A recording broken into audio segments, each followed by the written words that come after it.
भारत सरकार के एक हालिया फैसले से चीन को बैठे बिठाए थाली में सजाकर 12,000 करोड़ रुपए के निर्यात का बाजार मिलने जा रहा। हम आपको आज इस फैसले और इसकी तकनीकी खामियों के बारे में विस्तार से बताएंगे ताकि आपको भी पता लगे कि असल में यह कहानी है क्या। जानकार ये कह रहे हैं कि भारत सरकार का यह फैसला आत्मनिर्भर भारत के प्लान पर कुल्हाड़ी मारने जैसा होगा। आपने सुना ही होगा पिछले कुछ दिनों से जब से प्रधानमंत्री ने आत्मनिर्भर भारत की बात कही है, लगातार अलग अलग क्षेत्रों से इस तरीके की आवाजें उठती रही हैं कि देश को किस किस क्षेत्र में अपने आप को और मजबूत करने की आवश्यकता है। कहीं दुकानदार कुछ कह रहे हैं, कहीं उत्पादन करने वाले कुछ कह रहे हैं, कहीं एक्सपोर्ट इंपोर्ट करने वाले कुछ कह रहे हैं, यानी कि हर तरफ से आत्मनिर्भर भारत के प्लान को मजबूत बनाने की आवाजें आ रही हैं। लेकिन इस सब के बीच भारत की सरकार ने ही खुद एक ऐसा फैसला कर दिया जिसको लेकर अब जानकार सवाल उठाने लगे। एक तरफ सरकार आत्मनिर्भरता की बात करती है, चीन पर निर्भरता को कम करने की बात करती है, और दूसरी तरफ सरकार की ही एक कमेटी ने फैसला कर लिया कि देश में बनने वाले 17 तरह के कीटनाशक यानी कि पेस्टिसाइड्स के उत्पादन पर रोक लगा दी जाए। अब इन पेस्टिसाइड्स के उत्पादन पर जब रोक लगेगी तो देश के बाजार में, देश के किसान की जरूरत में उसकी कमी को पूरा करने के लिए पेस्टिसाइड कहां से आएगा? चीन से आएगा। और ये वो विंडो है जहां से चीन को थाली में सजाकर बैठे बिठाए 12,000 करोड़ रुपए के निर्यात का बाजार खुला मिल जाएगा। पेस्टिसाइड इंडस्ट्री से जुड़े लोगों का कहना है कि सरकार अगर इस फैसले को अमल में लाती है तो ग्लोबल जेनरिक पेस्टिसाइड मार्केट पर पूरी तरह से चीन का कब्जा हो जाएगा और इससे भारत से कम 12,000 करोड़ रुपए का बाजार उन्हें मिल जाएगा। घरदा केमिकल्स के वाइस प्रेसिडेंट हैं AK सिंह। वो ये कहते हैं कि इस बैन से भारत का पेस्टिसाइड बाजार सिमटकर 50% यानी कि आधा रह जाएगा और हम अपने चीनी प्रतिद्वंदियों को 12,000 करोड़ रुपए का बाजार खुला छोड़कर दे देंगे। और ये आत्मनिर्भर भारत पर सबसे बड़ी चोट होगी।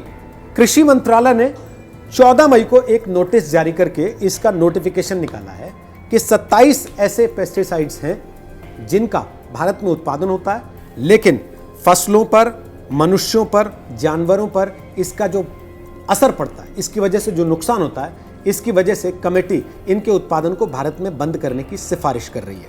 अब मसला यह है कि इस मामले में सभी पक्षों को अपनी अपनी राय रखने के लिए इस कमेटी ने 45 दिन का वक्त दिया। Pesticides manufacturers and formulators association of India यानी कि PMFAI, इन्होंने इसका विरोध किया। इनका कहना है कि इस मामले में हमारी बात तो सुनी नहीं गई। इंडस्ट्री बॉडी कह रही कि सरकार को इस मामले में एक उच्च स्तरीय वैज्ञानिकों की कमेटी बनानी चाहिए जो इस मामले पर सारे पक्षों को सुने और फिर इस पर कोई आखिरी फैसला लिया जाए।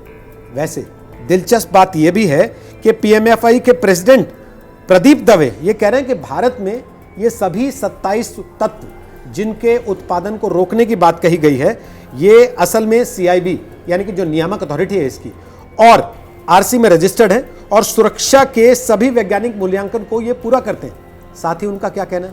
उनका ये कहना है कि इन सभी पेस्टिसाइड्स को भारत में 70 के दशक से बिना किसी रोक टोक के इस्तेमाल किया जा रहा है और अभी तक इनको लेकर ऐसी कोई बड़ी शिकायत आई नहीं है। सबसे बड़ी बात इसी में से एक ऐसा है मेलाथियोन, जिसको अभी अभी टिड्डियों को भगाने के लिए भारत में खुलकर इस्तेमाल किया जाता रहा। अब अचानक से कहा गया कि इसका नुकसान हो सकता है, इसलिए इसको बैन कर दिया गया। PMFAI का यह कहना है कि असल में जिस कमेटी ने इस मामले को लेकर फैसला दिया है, उस कमेटी ने, जिसका नाम है डॉक्टर अनुपम वर्मा कमेटी, बिल्कुल मनमाना फैसला दिया, क्योंकि PMFAI के मुताबिक इस कमेटी को 2013 में बनाया गया था और मात्र 3 नियॉन इकोटिनाइड्स के इस्तेमाल की जांच के लिए यह कमेटी बनाई गई थी। लेकिन इस कमेटी ने जल्दी ही 66 जेनरिक इंसेक्टिसाइड्स पर विचार करने का अधिकार पा लिया और उसके बाद वो सारे कीटनाशक या दवाएं जो किसी और देश में प्रतिबंधित हैं या उन पर बैन लगा है या अंकुश लगा है, रोका गया है, उनको भारत में उनको इस्तेमाल किया जा रहा है, इसको लेकर इन्होंने जांच शुरू कर दी और फिर उसमें से 27 के लिए मना भी कर दिया। PMFAI ये कह रही है कि असल में हर देश को अपनी जलवायु, अपनी ज़मीन, मिट्टी की प्रकृति और मौसम के हिसाब से और ज़रूरतों के हिसाब से कीटनाशक इस्तेमाल करने का अधिकार होता है। इसलिए किसी दूसरे देश की बात से तुलना करके अपने देश में प्रतिबंध लगा देना, क्या यह जायज़ है? ये सवाल उन्होंने उठाया। अब चिंता की बात यह है कि इन पेस्टिसाइड्स का घरेलू बाजार के करीब 40% हिस्से पर कब्जा है।